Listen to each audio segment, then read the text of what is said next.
Hey, what's going on? Today is January 10th, and you are listening and watching the Daily AI Show live. And today, Wednesday, we are talking about AI in the news. We've got Jumi, Beth, Andy, Robert. I'm Brian. We'll see if Carl jumps in. I'm not sure about Aaron, but we are talking about the news. And man, we had a little bit of a slowdown last week, as you would expect coming out of the new year. But with CES kicking off this week, and just the general news cycle of AI, you can tell that the engines are warming back up, right? We're starting to pick back up with some stuff. And so CES probably is taking over a lot of it, but we have an interesting, weird rumor that Aaron from our team brought to our attention about OpenAI to talk about. Let me let Carl in here real quick. Hey, Carl, we're just getting going. Welcome. So we have a whole bunch of stuff to talk about. So I don't know what. I know, Jimmy, we have one particular topic, but why don't we start with CES as a thing? But let's not do the whole show on that. So let's just talk about some of the stuff that's coming up on CES that is AI related. And Jimmy, do you want to bring up the one that seems to be catching most people's attention right now? Sure. So CES, if you're not familiar, but you probably are, is the Consumer Electronics Show. It's been going on for years and has always been a great convention for showing off the latest and greatest electronics for the year. And in the AI space, the number one thing that I've seen across the news is the new Rabbit R1. That is the new AI-powered personal assistant device that was announced. A lot of cool things that it can do, but we have. I'd love to get Carl's opinion on this in a second, because we have been burned by flashy, videos showing its capability. So maybe it's a little too good to be true, but I definitely want to hear more about that. But as a quick breakdown of the R1, the handheld device that allows their large action model AI-based AI to go ahead and take actions for you. So this is sort of along the concept of AI agents, and this is one of the early iterations that we're seeing right now. And it has a fantastic price point. It has that magical $200 price point for consumer electronics, which should see a lot of early adopters hop on just to at least try it for a little bit. Some of the big takeaways that I got from it is the way it's built. You can train it on some of the things that you tried to do or sites that you try to access. They demoed things like ordering a pizza or booking a flight and things like that. Big differences between what we've seen in apps and things like other assistants like Siri or Google Assistant is that it brings up the information for you, but gets a little clunky when it's trying to go through the process of actually doing it. Whereas this is supposed to go through all of those processes as if you were to have an assistant clicking on the buttons and looking up the sites and looking up the information and just asking you to confirm whatever your purchase is. Yeah, and that's what the keynote guy, I guess the CEO founder, was really keen on. One is really what makes this device really interesting, and Carl can probably jump into it more. There are two things that really the takeaways. One is it's not based on a phone operating system. The baseline is the language model, which I really love that take on it. It comes at it from a different perspective. And I'm not technical enough to explain it, but the other aspect of this is the introduction to true agency, agents, whatever. As you iterated, Jimmy, it's the ability to do several steps and then look for the user to confirm, and that's what everybody's been talking about or trying to make happen, and LangChain's been trying to do, and of course OpenAI has failed miserably on all the plugins and all this other stuff. Because even if you use Expedia, you still have to go to their website, which I think is on purpose because they didn't want to lose the traffic, right? So they kind of probably did it on purpose, even though OpenAI could have designed the tools and the plugins to do it all inside. I think in order to keep them on the same page or to get their buy-in, they made it so that you'd had to go back to their website anyway. But this particular tool is all of that in one. You book a appointment or do a airline or reservations. It all just goes confirm, and which I think is really interesting. But I have a hard time clicking order it right now. Like I almost bought it. But I'm like, but I mean, I have to have 2 phones in my pocket now. And can't you just take that same technology and just throw it in my iPhone? Just do that real quick, which Apple's going to do. Thoughts, Carl, or anybody else? Well, the first thing I thought was like, so when I saw that, it wasn't that the rabbit necessarily that I was excited about. It's, I don't know if you've seen, it wasn't, I don't think it was at CES. There was another one announcement on X, and they did it by, I think it was a news release, or I can't remember the name. I think it's Newton or Mutton, or I don't know what the name was, but like they're launching their own agents. And then I saw LG's AI smart home agent. So it or their dog, Dolly, yeah, or whatever that is. No. But this year is where I was really excited about. Last year, Adept goes on the website. I want to buy a house, and then it'll do it for you. It'll be like, with the criteria you set. So this thing just takes that to the next level. Although the joke around is like, why would you want a Tamagotchi in your pocket as well? Because that's what it is. Like, it's a rabbit, right? So like it's kind of funny that way. So I watched his entire keynote or presentation, whatever that was, and I was like, just like everybody else, I was like, what will this replace? Well, I know what the intent it is to replace, but it's like in my daily workflow now, do I need to do this right now? And maybe that's a behavior change that they need to make happen. Right. Because there's a lot of like, well, I could buy it. And there's some people who bought it, but will it be one of those, oh, this is cool for like 10 days. And then now I have like 10 seconds. If it's cool for 10 seconds. Go ahead, Beth, but then I definitely want to talk about this, and then we need to move on. Okay. So I think you shouldn't buy something unless you have a use case for it. But as someone who periodically has projects that involve me doing a ton of typing, right? And that's stuff that like makes your wrist burn a little bit.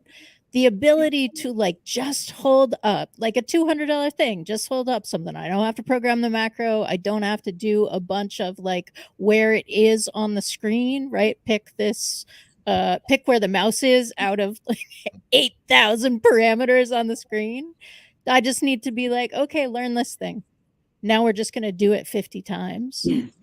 And I'm going to confirm it, or I'm just going to allow it to be done like that as a third hand, right? Kind of thing, or a new set of automation tools is very interesting to me, because it's not just natural language programming. It's like sit on my shoulder programming, like watch what I'm doing.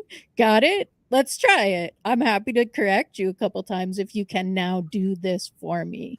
So like, so I want to elaborate on that just quickly. And that is there are basically 2 modes. One of them is built in and is going to be available right away. And another one is experimental called teaching mode in R1. And that's what you're talking about, Beth, is you can actually use R1 to observe what you're doing. It'll learn what you're doing and then do it. And that's very different from, hey, find me a flight to London and a hotel to stay there. A natural language query that requires multiple steps on the part of the R1. That's very intriguing. And I'm buying one just to be able to experience that. For $200, I think I've got to try it. Yep. Okay. I will give you a quick answer on this. I think it's dumb as hell. The dumbest thing I've Wait, seen. that's my job to be I cannot believe people are buying it. I can't believe it. I mean, I just saw like somebody bought 4 of them or pre-ordered 4 of them, whatever. What I must be missing. I mean, it's not even a pushback. I cannot be the only one that thinks this is the stupidest, blockiest, non-sleek, non-useful, will be in your phone in 4 months. What are you doing? device. I just, everything I read about it, everything I watched about it, everything that we just scrolled on the screen, I go, why? Why would I ever need to have this extra device? Now, if it's meant to go on a tripod and sit over somewhere, not in my pocket, if it's not supposed to be on my person, if that's not the intent of it, and I go and grab it for a specific thing, or it sits in my kitchen because it does certain things for me, and I'm like, I go grab the rabbit and I go do this thing. Sure, I get that, but it doesn't look like it fits easily in my pocket or anywhere for that matter. It looks like an old Game Boy that Nintendo would have produced back in the 1980s or 90s. It doesn't look cool or sleek. There's nothing about this that I think looks like anything that will exist in 6 months. I mean, if their tech is cool, like you're saying, Andy, maybe this is just like, oh, we're showing you this because like a lot of things at CES, here's our thing. But really what we're doing is selling the tech, and we hope to sell this tech into other devices, blah, blah, blah. Like they're learning. I kind of give them a lot of credit. Something. Let me just quickly say, you're missing that this makes AI agency way more accessible than on your phone. Yeah. I don't think it does. I think it was, I think like Google, it was a well-crafted, because unless they had 100 of them and I missed it and everybody was playing with it at CES and everybody's like, oh my God. But the example he gives on the video is like, do this whole travel trip for me, right? And I want to do this and I want to do that. And he's like, and then I just go confirm. Like in real world, 85% of the things they gave back to you are things you're not going to want to do. And in which case you're going to go, shit, I need a screen. I need something that I can mess with. I need a mouse. I need to be able to go to the website, because that's not how that actually works in real life. People don't just go, I have a family of 4 and I'd like to go to Hawaii. And can you help me with getting the jet skis going on a device this big with a crappy thing? I don't understand. Okay, hold on. I got to stop you. Because although I agree with a lot of where you're going, that's part. Here's the thing. Apple Newton, Google Glass, all these first entrants to this particular, this is making it accessible. The first hardware that is specifically designed for agency. That right there, of course, it's going to suck in the grand scheme of things 5 years from now, but it's the first, and they're paving the way, and they're breaking the ceiling. So I think there's although you're right about it not being the end source, like this is not where it's going to eventually land as a product, but it's the first to introduce it. And I think there's a lot of opportunity there. Yes, it could be fluff. You're right. It could be like, if I have 20 people, I'll look for YouTube videos of people that actually had one to see what their reviews were, and there weren't any, right? So it might be that he was all fluff and this is all programmed, but I also agree that if I need a trip to Hawaii, it's like, well, wait, I want Delta Airlines, and actually I want an aisle seat, and actually I want this. Then it's not going to do all that, right? So it was I will say this: I think it was a dumb demo of what you would use an agent for, because that's far fetched for that. And I don't want to make the whole show about that. We're already 13 minutes into the show, and we've only talked about literally one news thing. And Beth, I didn't mean to cut you off, but I'll just say this: like, I'm totally fine with being wrong. I hope, Andy, when you buy it, you're like, Brian, you're totally wrong on this. Look what this thing can do. And I am more than happy to be wrong on this. I'm not going to dig my heels in. From what I saw, and because nobody else can confirm even the bare essentials, he wouldn't even show the screen of the confirms. He only showed his finger from the other side going, confirm. And I was like, dude, that is not an agent. It's that.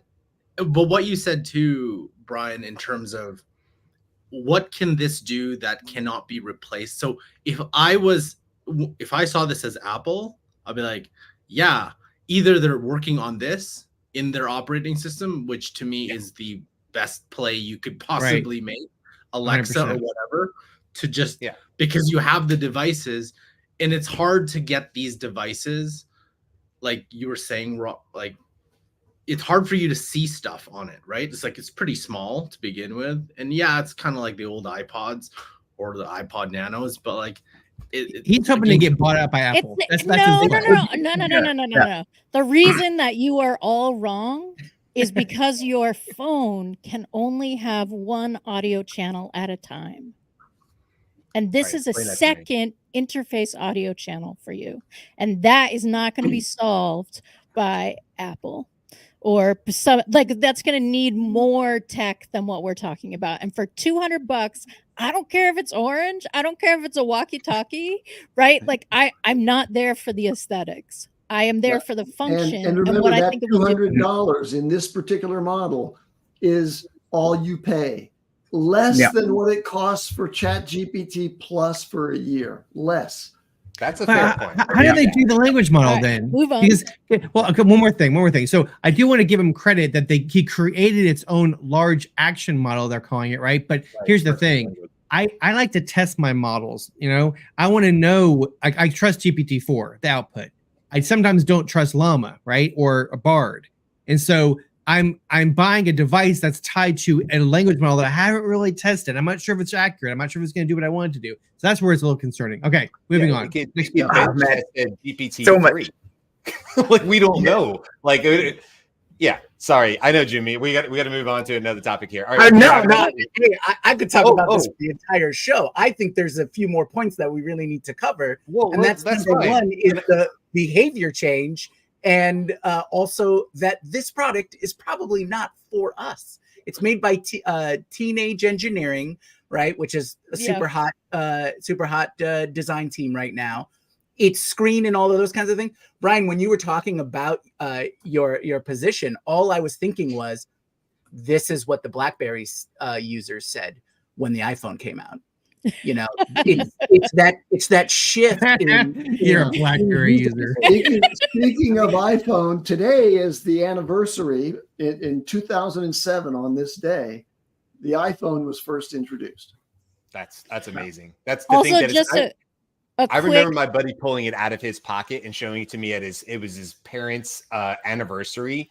And I remember that. Isn't that funny how you remember things? I remember him pulling out the first iPhone out of his pocket and be like, I have an iPhone. And like a bunch of us circling around him and being like, oh, like, so that's so funny you say that, Andy, because I have a very, very like ingrained memory of that. Sorry, go ahead, Beth. Just a quick on-air correction. Robert misnamed the LG home robot as Bali. That is It's not Bali?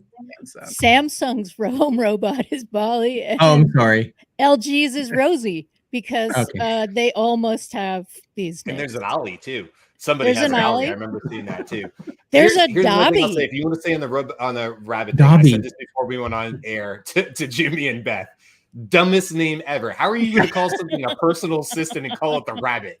How are you going to do that and not have people make fun of you consistently for that? Anybody that watched Sex and the City 20 years ago is just going to start cracking up. It was the first thing I did. I'm 45. I'm a little immature. It was the first thing I thought of when I saw the name of it. I was like, dumbest name ever to go with the dumbest product ever. The problem with the show is this is recorded for life. And it's on podcast. And we're gonna look back on this, Andy. I'm with you. And we're gonna be like, let's record. What did Brian say? Let's just go back to that. What did he say? Do it. I'm glad this is being recorded. Now, Jimmy said maybe they're looking for a future integration. I said, there you go. Now we figured out what their play is. We know what their play is. The rabbit is the company, rabbit.tech, and the device is the R1. It's It's going to be. Okay, let's talk about news. What's happening in the news, everybody? Yeah.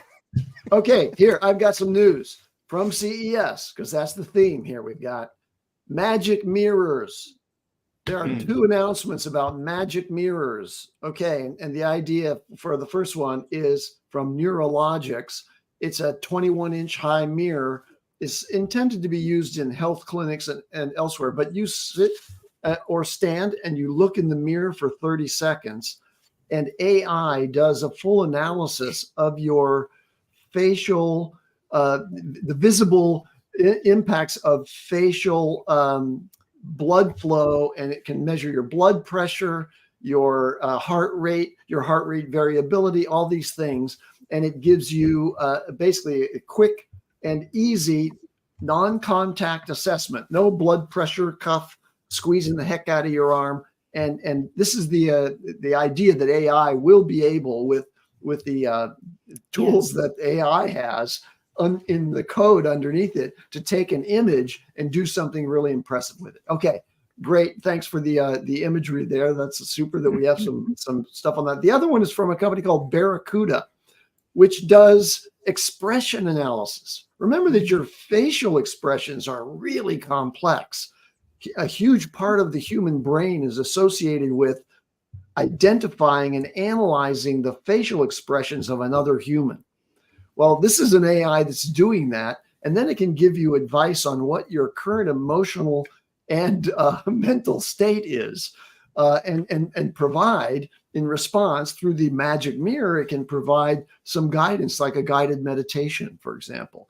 That's very interesting. So magic mirrors are on the way. Yeah, that's that kind of maybe there's a pivot there, because those are both really cool. I love that idea, especially the Neurologics one. I just love the idea of any of this stuff being baked into like nursing assistants, like the AI robots and the assistants and all this stuff. And now it's baked into a mirror down the road, and now this person gets up and they're in an aging facility, but they're still independent, but they need a little bit of help. And now this mirror and the AI goes like, ooh, that's something that we need to bring attention to or whatever. And just the idea of all this AI being as an assistant to especially help our elderly population, but all populations, obviously, I think is super cool. And what that made me think of is, I don't know, would it be AI, the see-through TV? Would we call that AI? Probably not, right? That's just tech at that point. Did you guys see that from for Samsung? The most part, I think more TV? of the smart TV back end is more AI. But yeah, the new transparent TVs and things like that, super cool. There's thousands of products to go over on that one. I wanted to quickly mention that Steam has officially gone into, has recognized AI gaming development.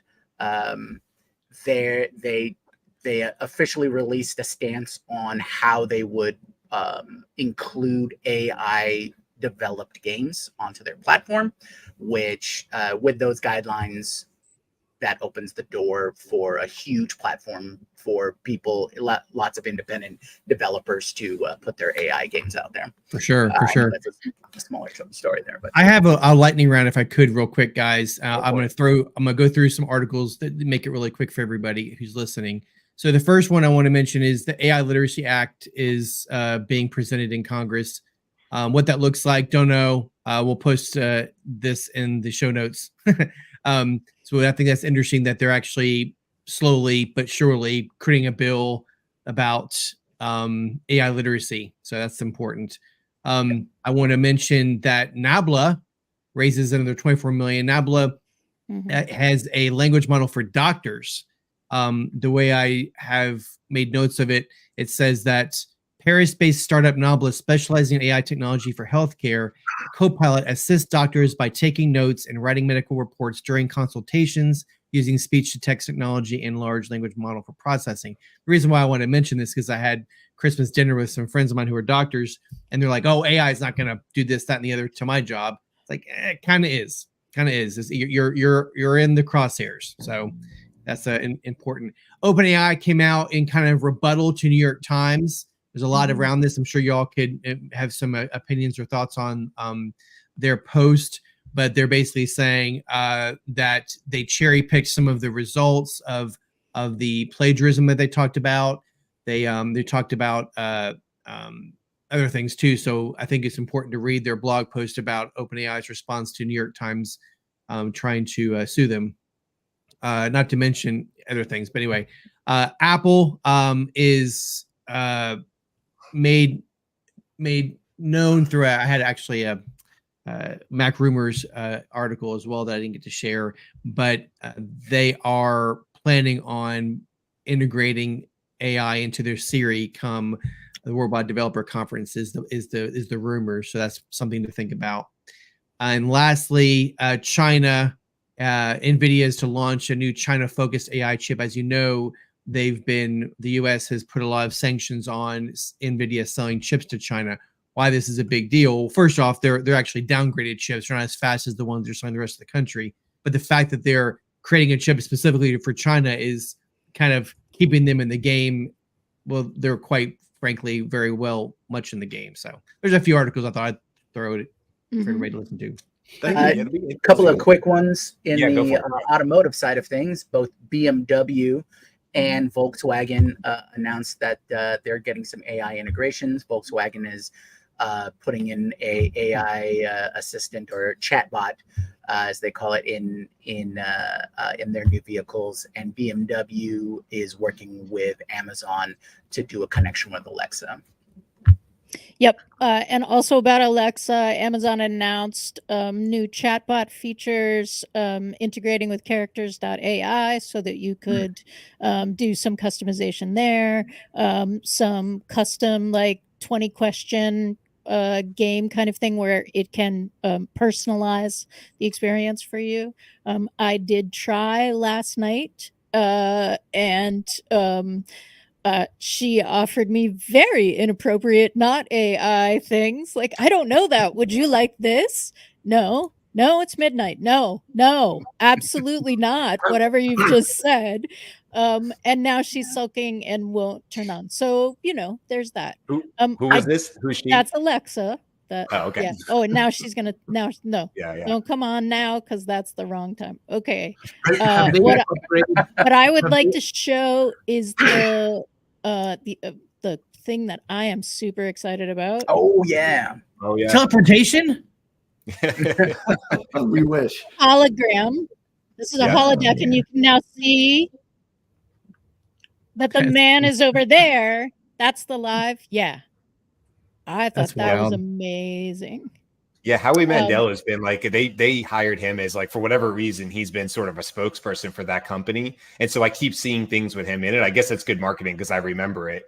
But I definitely see the value of this. Could you imagine like old school? When I was growing up, most of us growing up, you had the big old square, big ass TV, and it got rolled into the classroom. It had the tie down strap on the top because that was going to stop not killing a kid if it bumped in the middle of the hallway and some kid gets crushed. But now can you see one of these things being rolled into the hallway and it's like, whoever it is, I don't know, it's Charlie D'Amelio or somebody like that. I'm picking a TikToker that my daughter would know or something. She's like, "Hiya, kids," and she's got like sort of that hologram type thing. I mean, there's a lot of cool ways. Professors at college, further de-siloing colleges and your best professors at best industries. It's a really cool technology. It doesn't exactly look like you could grab the person, but it is pretty cool looking. And definitely enhances just seeing somebody on a screen for sure. It's a better experience. The other thing that I have is Microsoft doing research with Microsoft and scientists from Pacific Northwest National Library are using AI to discover promising new battery technology. And the more that we can store in batteries, the more our energy options become wider. For sure. Yeah, the really big thing I love about that story is they shaved off years of testing time. Yeah. Because they had like 32 possible elements or materials, and they shaved it down to 18 in just a few weeks, as opposed to what would normally take years to do. Which is and they discovered a new compound that effectively replaces lithium to a large degree in lithium batteries, and That'd be huge. improves the operation of the battery. Right. Yeah. I got one small one, not a new company. They've been around, 2017. Time Kettle. I know we've seen a lot of using ChatGPT and other LLMs to do translation, but this is this new device. I think they call it their X1. It's a hub with a little screen that has earbuds connected to it, and it will translate in real time any conversation that you're having with people, in the same room or at the same table. And so you can read the translation on the screen and hear the translation going on, and it can support like 20 different languages, and you can interconnect these. So you can have an entire table full of people listening on the earbuds, and you're just speaking normally your native tongue, and everybody can speak it and hear their own native tongue. Which that just eliminated a whole bunch of people working as translators at the UN. Like it's over. That job Duolingo had just talked about they got rid of like I don't know how many jobs at Duolingo exactly for that reason, because translation was now AI was doing a better job of it. I think there's always going to be a place for learning that native languages. If your place is, my wife and I have always talked about going and maybe not retiring, but living in Portugal in the future years. And of course, learning Portuguese is important, but I do love that we're getting so close to the fact that even if I did know the native language, I would be just fine communicating conversely. And like you said, just getting around a dinner table and having really great conversations. Carl, I feel like you got cut off 2 or 3 times. I want to give you a quick chance if you have anything you want to do. And then if we could end really quick on a rumor that Aaron shared with us from OpenAI, I want to end on that. I have that up on my screens. But Carl, you go. Did you have any news stories? Yeah, there was just 2. I don't remember if we talked about Perplexity's funding round last week, where they've got pretty big funders, and then what the CEO actually mentioned was really neat. Well, one is the Vision Pro is coming out next, I think like February 2nd. Pre-orders January 19th, February 2nd. And then what was really neat is Perplexity's founder actually showed Perplexity, you logging into Perplexity into Vision Pro. I thought that was really Who's buying that? Anybody? What's that? No. Is a different price point. Let's just say.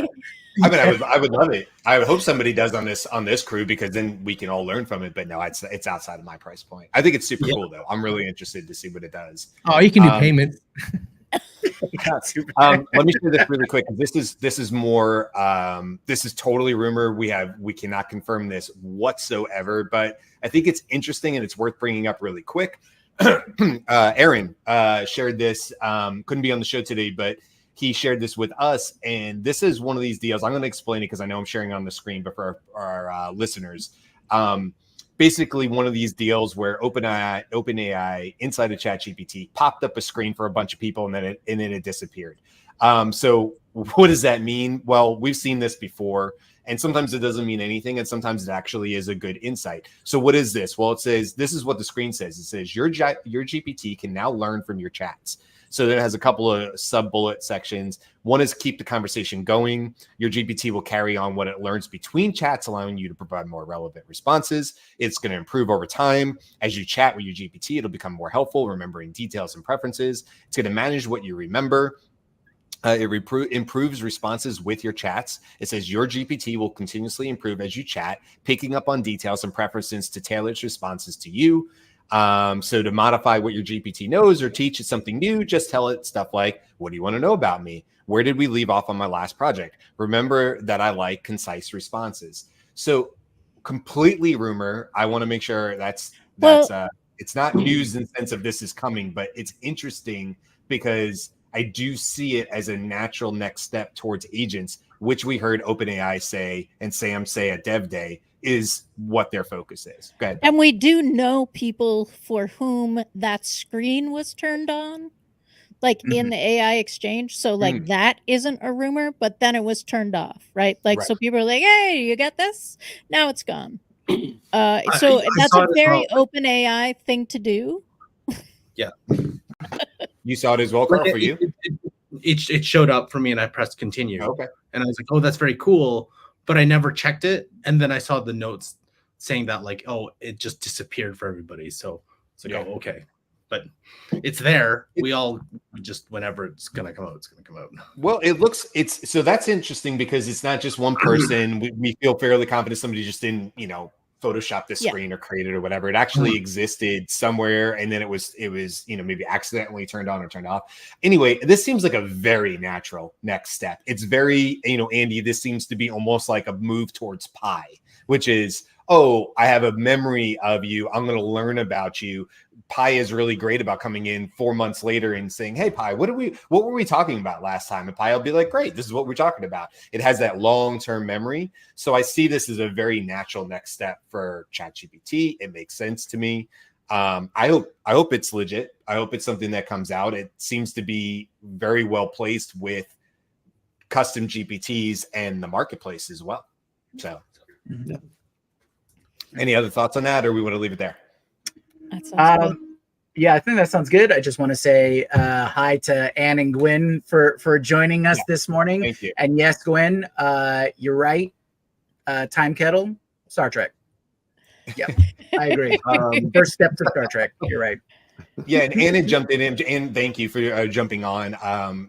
We were talking about the mirror, I think, at the time, and Ann was saying it could be better if it could be better understand folks on the autism spectrum too. Yeah, absolutely. Yeah, So many different areas in health, and that I think it could be super helpful for. And then Gwen had said, great until you think about the use in law enforcement with significant others telling the truth. Not sure what that was referenced to. Facial recognition. Okay. Facial expression analysis. Gotcha. Yeah, no, valid point. Well, listen, that's the news for now. We'll see what the next week brings out. We will definitely report back when Andy has the R1 in his hand and he can tell us all the great things and tell me I'm wrong, March. which I Yeah. look forward to. April. Oh, it's April. Okay, it'll be a while. Okay. All right, that's it.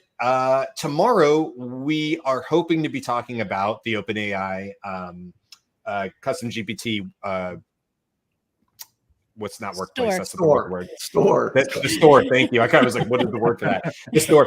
But nothing's been announced yet. We'll see how the day goes. We may swap out a topic for tomorrow, but we'll talk about it tomorrow if we can. Friday, we're talking about Apple, which we sort of talked a little bit about, but noticeably absent from CES because Apple really, I don't know how much Apple uses CES for that.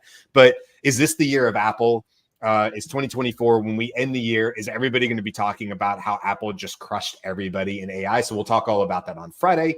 That's what we have coming up, guys. Thanks for hanging out with us. Thanks to all the comments as always. And we will see you guys tomorrow. With that, bye. Aloha.